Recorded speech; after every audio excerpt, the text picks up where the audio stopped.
Assalamualaikum warahmatullahi wabarakatuh. Bismillah, alhamdulillah, wassalatu wassalamu ala rasulillah wa ala alihi wa sahbihi wa mawalah, la hawla wa la quwata illa billah, amma ba'du.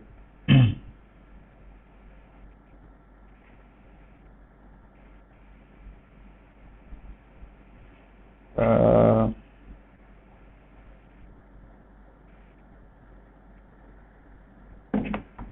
saya ini merupakan tugas dari santri Scopus yang harus mereview jurnal, dan kali ini saya akan mencoba untuk mereview jurnal dari Journal of Religion and Health yang berjudul The Narrative of Syiah Madur's Displaced Women on Their Religious Identity and Gender Citizenship, A Study of Women and Syiah in Indonesia, yang dikarang oleh Rahma Ida dan Muhammad Saud. Pada studi ini, pada jurnal ini, peneliti ingin mengetengahkan tentang bagaimana pandangan konsep identitas religius dari perempuan-perempuan Syiah Sampang yang menjadi pengungsi pasca kerusuhan tahun 2012, sehingga mereka harus mengungsi keluar dari daerah mereka, dan termasuk juga bagaimana kesadaran-kesadaran kewarganegaraan mereka, termasuk gender mereka. Pada abstrak ada beberapa hal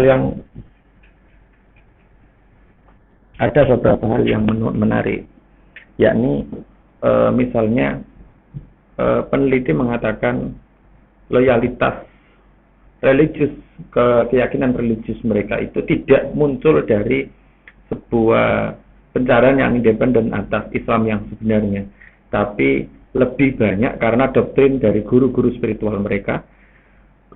Munculnya loyalitas kepada Syiah itu lebih banyak dipengaruhi oleh ritual-ritual praktis yang mereka lakukan setiap hari. Nah, pada ini, tapi ketika mereka membincang tentang kewarganegaraan, mereka mempunyai kesadaran bahwa mereka tidak menikmati hak warga negara yang harusnya mereka dapatkan. Jadi mereka banyak kemudian mengatakan bahwa mereka tidak punya kebebasan, mereka tidak punya hak-hak yang harusnya mereka dapatkan. Termasuk ketika mereka membincang tentang kesadaran kelanjutan dari kehidupan mereka. Jadi mereka sebenarnya mengkhawatirkan tentang masa depan mereka, termasuk tentang pendidikan, tentang sekolah anak-anak mereka, saudara-saudara mereka. Tapi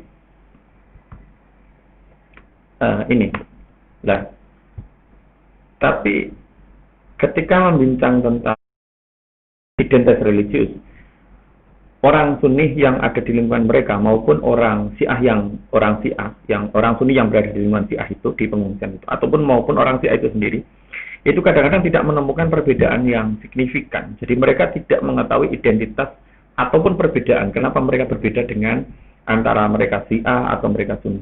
Misalnya saya ibu dari Kiai Tajul itu mereka hanya mengidentifikasi bahwa perbedaan dia sebagai orang Sunni dengan orang Syiah itu hanya ketika sholat mereka orang Syiah tidak bersedekah. Sama juga pernyataan itu ketika kita membahas tentang ini. Jadi ketika misalnya Maryam itu menyadari bahwa ada perbedaan antara Sunni dan Syiah, tapi beda dengan Siti misalnya. Jadi Siti itu merasa tidak cukup pede dengan identitas kesiahannya. Jadi mereka itu rata-rata tidak menyadari identitas kesiahannya itu karena pencarian, tapi lebih banyak karena doktrin, karena lingkungan yang membentuk. Jadi religiusnya begitu. Maka ada sebuah hal yang bisa kita tarik di sini, bahwa soal mereka ketika berbicara tentang hak, mereka bicara baik tentang hak-hak mereka sebagai warga negara dan lain sebagainya. Tapi ketika mereka bicara tentang kesadaran tentang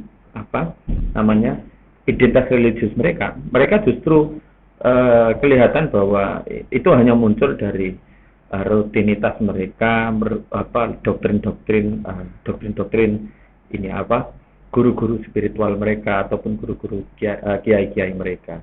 Jadi mereka bukan agaknya dalam studi ini menggambarkan bahwa mereka sedikit sekali memahami tentang identitas religius mereka, gitu.